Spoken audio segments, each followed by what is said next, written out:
नमस्कार। घटना चक्र बुक वीडियो के इस शैक्षणिक मंच पर आपका स्वागत है।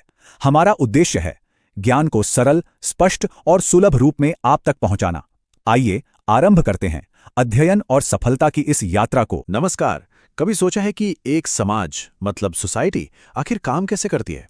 ये एक बहुत ही दिलचस्प पहेली है और आज हम इसी पहेली को सुलझाने वाले हैं। खास तौर पर हम गांव की सामाजिक बनावट को एक बिल्कुल ही अलग, एक बायोलॉजिकल एंगल से देखेंगे। तो चलिए सीधे इस पहेली में उतरते हैं। देखिए, हर समाज, चाहे वो छोटा हो या बड़ा, एक बहुत ही कॉम्प्लेक्स सिस्टम की तरह होता है।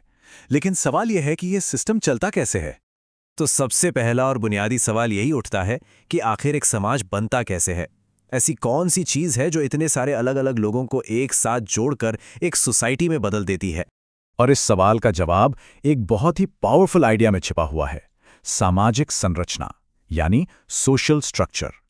यही वो अदृश्य ढांचा है, वो फ्रेम है जो पूरे समाज को एक साथ जोड़े रखता है। अब देखिए, इस सोशल स्ट्रक्चर को समझने का सबसे अच्छा तरीका है इसकी तुलना एक जीवित जीव से करना। हाँ, सुनने में थोड़ा अजीब लग सकता है, पर मेरे साथ बने रहिए। ये तुलना इस मुश्किल कंसेप्ट को बहुत आसान बना देगी। जरा सोचिए, जैसे एक लिविंग ऑर्गेनिज्म। मान लीजिए हमारा अपना शरीर कई अलग अलग हिस्सों से बना है ना? जैसे ऑर्गन्स हैं, टिश्यूज हैं, और ये सब मिलकर काम करते हैं। ठीक बिल्कुल उसी तरह एक समाज भी कई छोटी बड़ी यूनिट्स से मिलकर बनता है, जैसे कि लोग, उनके ग्रुप्स और उनकी कम्युनिटीज।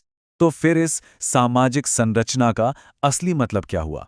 इसका मतलब है समाज के अलग अलग हिस्सों के बीच का अंतर संबंध, अंतः संयोजन और अंतर्निर्भरता। असल में ये तीन शब्द ही सब कुछ हैं। मतलब वो हिस्से एक दूसरे से जुड़े कैसे हैं, मिलते कैसे हैं और एक दूसरे पे डिपेंड कैसे करते हैं। ठीक है, तो चलिए अब इसी बायोलॉजिकल कंपैरिजन का इस्तेमाल करके एक समाज को बिल्कुल जीरो से बनाते हैं। देखते हैं कि इसके बिल्डिंग ब्लॉक्स क्या हैं और ये एक दूसरे से जुड़ते कैसे हैं। किसी भी लिविंग ऑर्गेनिज्म की सबसे छोटी यूनिट क्या होती है? एक सेल, यानी कोशिका, है ना? ठीक उसी तरह समाज की सबसे बुनियादी इकाई है एक व्यक्ति, एक अकेला इंसान। हर इंसान एक सेल की तरह है जो पूरे सिस्टम का सबसे छोटा पर सबसे जरूरी हिस्सा है। अच्छा, अब जब बहुत सारे सेल्स एक साथ आते हैं तो क्या बनता है? टिश्यू, यानी ऊतक। बिल्कुल वैसे ही जब लोग एक दूसरे से जुड़ते हैं तो बनते हैं ग्रुप्स। और सबसे छोटा ग्रुप सिर्फ 2 लोगों का हो सकता है, जिसे डाइड कहते हैं। चलिए इस स्ट्रक्चर को एक लेवल और ऊपर ले जाते हैं। जैसे टिश्यूज मिलकर एक ऑर्गन बनाते हैं, जैसे दिल या दिमाग, ठीक वैसे ही बहुत सारे ग्रुप्स मिलकर एक समुदाय यानी कम्युनिटी बनाते हैं। कोई भी ग्रुप अकेले काम नहीं कर सकता, वो एक बड़ी कम्युनिटी का हिस्सा होता है जो एक ऑर्गन की तरह कोई खास काम करता है। और आखिर में, जैसे बहुत सारे ऑर्गन्स मिलकर एक पूरा जिंदा ऑर्गेनिज्म बनाते हैं, उसी तरह बहुत सी कम्युनिटीज मिलकर एक पूरा समाज बनाती हैं। ये एक कंप्लीट फंक्शनिंग सिस्टम है जो अपने हर एक हिस्से पर निर्भर है ना? दिलचस्प। तो अब तक हमने थ्योरी समझ ली। अब चलिए इस फ्रेमवर्क को एक रियल वर्ल्ड एग्जाम्पल पर लगाकर देखते हैं। हमारा भारतीय गांव। किसी भी भारतीय गांव को अगर ठीक से समझना है तो हमें 3 चीजों पर गौर करना होगा। वहां की पॉपुलेशन, उसका फिजिकल स्ट्रक्चर यानी वो दिखता कैसा है, और वहां की इकोनॉमी यानी लोगों की रोजी रोटी कैसे चलती है।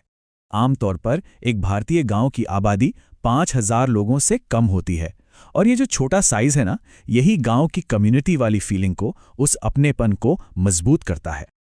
तो कुल मिलाकर एक गांव की पहचान 3 बातों से होती है।